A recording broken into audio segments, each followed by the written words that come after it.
انا استخدم حمام زيت على اطراف شعري، اللي هم البنتريتنج اويلز، دي الزيوت اللي بتخش الشعرايه. ودي مهمه قوي في الصيف، لان احنا في الصيف بنغسل شعرنا كل يوم. ده مدمر للشعر طبعا. ده بيسبب حاجه اسمها هايدرال فاتيج. فالزيوت اللي انا بستخدمها دي بتخش الشعرايه، فبتقلل نسبه دخول وطلوع الميه من الشعرايه. لان ده الهايدرال فاتيج ده بيخلي الشعرايه تتكسر، بيخليها تتقصف. فبحب بيقلل التقصيف، فبالتالي بيقلل من نسبه ان الشعر يتقصف او يتكسر. ده حلوه قوي للناس اللي هي مثلا بتتمرن كل يوم، بتغسل شعرها كل يوم، مسافره فهغسل شعري كل يوم. ايه هي الزيوت بقى دي؟ ده مثلا زيت جوز الهند، زيت الارجان، وزيت زيت الزيتون. اصغر واحد اللي هو جزيئاته اصغر واحده ده زيت جوز الهند.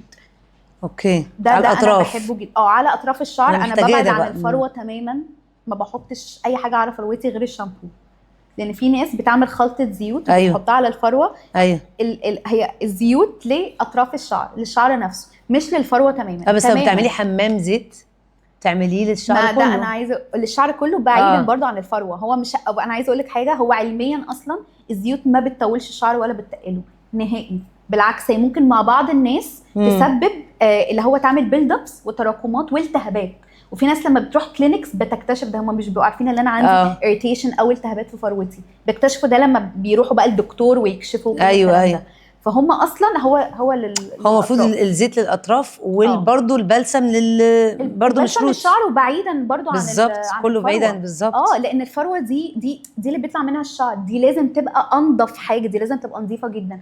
طب ما الشامبو لو انت حطيتي عليه شامبو، اللي هي الشامبو على الفروه ما هو برضو الشامبو وات شامبو بقى. لا، ما هو الشامبو الفورمولا بتاعته معموله للفروه اصلا، مش معموله بقى للشعر. بالظبط. يعني لو بس لازم الشامبو بقى ما فيهوش بقى كيميكلز او حاجه، او صابونه بقى زي الرجاله والله بتستخدم. انا بحب الصابونه، بس انا بقى الصابونه هايله والله. هو ده الصابونه هي الحل يعني. ما هي لكله للجسم يعني. بس برضو لا، هو الشامبو ده بيختلف من فروه للتانيه. نوعه ايه بتاع نستخدمه كل قد ايه، ده بيختلف من بنوته للتانيه. ماشي. فانتي قبل الشاور بتحطي الزيوت دي. اقول لك بقى على تريك تانيه.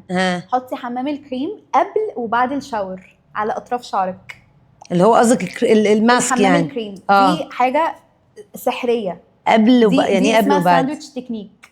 دي انا بعد ما بحط حمام زيت باخد كده شويه حمام كريم، بروح حطاهم على الاطراف. ليه بقى؟ انا هقول لك. لما الشامبو لما بينزل على الشعر، هو الشامبو الفورمولا بتاعته مش معموله اصلا للشعر، اللي تيجي على الشعر نفسه. فلما بيجي على الشعرايه بيكوز شويه دامج، بيسبب ضرر لو مش معمول هو يجي على الشعر.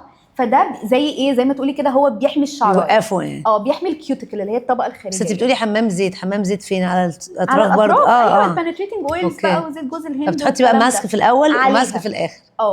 بعد كده بخش اللي انا اغسل شعري. خلاص بقى حطيت زيت وهير ماسك. هخش دلوقتي اغسل شعري. اغسله بميه فتره، بلاش سخنه، ميه مولعه. بلاش ميه سخنه مولعه، عشان الميه السخنه بتسحب كل الزيوت الطبيعيه من فروتي، ودي اصلا ببقى محتاجاها عشان ارطب فروه شعري. فاهمه قصدي؟ فاحسن حاجه ان استخدم ميه ساقعه او ميه فتره.